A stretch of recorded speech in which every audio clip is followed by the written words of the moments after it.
Yeah, it goes. Real quick, we got Matt Walsh from TrophySmack, founder, CEO of TrophySmack. Yes, sir. Top Echo global sales agent. Yep. Agent.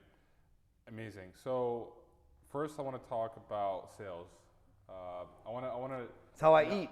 Yeah, I want to know your mindset. Like, how did you grow up being like super like into sales? Were you like knocking on doors? What was your story as like a child growing up? What were you doing?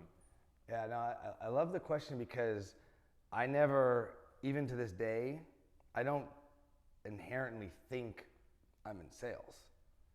Right? I know that I am based on a title, and I'll get sales books just to like almost as exercise for the mind. Oh, I've got hundreds. Yeah. Any top one you recommend? I mean, I got like the little red book of sales is like, I could pick it up, read 2 pages, and just like get the juices flowing. But most of what I read now is more like creativity and balancing things. Okay. You got a lot of stuff going on. Yeah. But on the sales note, like I'm never, as a kid, my dad's a NASA engineer and my mom's a teacher. Okay. And I'm in this, just nice middle class structured house, but from like the age of 3, I'm trying to sell them. Yeah. I'm selling them carnival games. I'm coming up with games of chance. Okay. I'm hustling my parents at the age of 3. And they knew what I was doing and they were encouraging it to a certain degree. But I'm going door to door, like at 7. I'm making crafts and I'm knocking on neighbors' doors. Okay. I'm setting up a little booth, and I don't know if you remember if it was a thing in Chicago, but when those little beads were really popular and to make like little cross necklaces. Of course. I had neighborhood friends and like we're making them and I'm going out and I'm selling them. Yeah. I'm selling origami on the schoolyard in 2nd grade. So you were always like you loved selling and sales. So. And I never looked at it as sales. I looked at it just like a game. It's just fun. Sure. Like, here's an idea and now things are happening. Yeah. Definitely. And how to make things happen, you have to be able to sell. Yeah. But for me, I'm just connecting with people and figuring out what they want. Sure. Yeah. So you're doing this throughout like childhood, teenage years, and then like you become an adult. Well, like how did you? My wife may have a question about that. Same with my girlfriend. Yeah, I got 3 little boys at home, and she always refers to me as the 4th big boy. Yeah, but anyways, yes. Adult life. It's funny. I think men are like that though. Yeah. Women are so like serious, professional. Like women are great employees. Like they do such a great job. And I've realized that because I was managing an office in Ukraine. Here. Yeah. I loved like women were honestly would do a better job than men, and like they were just so like focused on stuff, and like they would always like show me like a different way to do it properly. Yes. And now that I've got kids, I've got some good family friends that have all girls the same age, boys, and I'm like, damn, girls are smarter than boys. Yeah, totally. That's so true. My girlfriend is so much smarter than me. Yeah, I'm alive because of my life. I'm the same way. Yeah. But yeah, so you basically you grow out of being a child and a teenager, and now you're an adult. Did anything change, or was it just the same game? Dude, I feel like the same. Same game? Yeah. But you probably learned a lot, right? It's like different levels of the game. Absolutely. I mean, and that's the thing is like, same way I don't think of myself as a sales, like when I'm in it, right? I don't think I'm selling, right? Sure. And it's the same way with learning. I don't look at it like, okay, now it's time to stop what I'm doing and learn and then go back. Sure. Like it's a constant at all times. It's just happening. Yeah. And you have to, I feel like to be successful as an entrepreneur and in freight and anything that to really excel, you have to have a constant sponge. Okay. And there's a shitload. I didn't know that Glendale was a double broker capital. I mean, again, the carrier sales folks I work with were probably protecting me from that. But now I'm going to read about that. Okay. Right? Now I'm interested. Yeah. About that. Yeah. And there's only so much time in the day, and there's a lot of information about a lot of things. Yeah, there's everything. Yeah. I just bought a Kindle today at a Target. I'm like, I'm gonna buy a Kindle.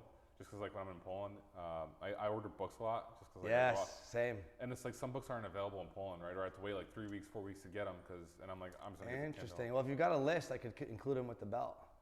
Oh, that's not a bad idea. I just My bought a wife Kindle. just called me. She's with Yeah. my 3 boys at Barnes & Noble right now. Okay. And I said, I'm jealous because even though, I'm going out, on this awards trip and I'm in Vegas and people see me and they're like, and there's a perception that I don't read because I'm out here drinking whiskey and stuff, but no, these aren't mutually exclusive. I mean, you're very successful, and it's actually something that like we're gonna get to soon because Matt got invested by Mark Cuban on Shark Tank, which is just phenomenal. Like I love Shark Tank. Shark Tank is probably I love it, man. top 3 TV show along with The Office. Like it's Yes. The Office, Shark Tank, and probably Entourage. Those are probably my top 3 TV shows. So, so you start selling, and like tell us a story, Matt. You finished college. What were you doing? So when I graduated college, I had some, kind of traditional job fair, met someone, interview with Wells Fargo, with Morgan Stanley. And of the options was a freight brokerage, a local freight brokerage. It was a franchise, small office. The owner was in his 30s. Okay. And the salary was half of some of the other opportunities. But there was something about I don't know what the adjective is, the energy, something about the freight life that it just instantly sucked me in. Yeah. Yeah. The constant, I don't know if it's the ADHD that went undiagnosed for a long time. I have the same problem. Yeah. But just there's something always happening. And, Sure. I'm in client sales, so, I've got operations folks and there's carrier sales, but there's always something going on. There's some opportunity and something about, hey, no one else can make this happen, but I can. Yeah. I can make it fucking happen and you can count on me is a really, really good feeling. Okay. So you're chasing that feeling of Yeah. Okay. That's amazing. I remember my first year as a freight broker. I used to just love covering freight. Every load I covered, I had like a dopamine shot. Yeah. I'm like, this is just the best feeling. Like, especially when like there's loads that people can't cover. Then like, like my boy, like it's funny. I spent like the first 3 months at my brokerage, my first brokerage, just sourcing carriers.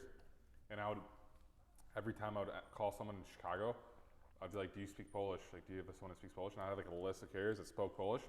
And I literally just would hit them up. And I ended up building like probably think about 10 of them.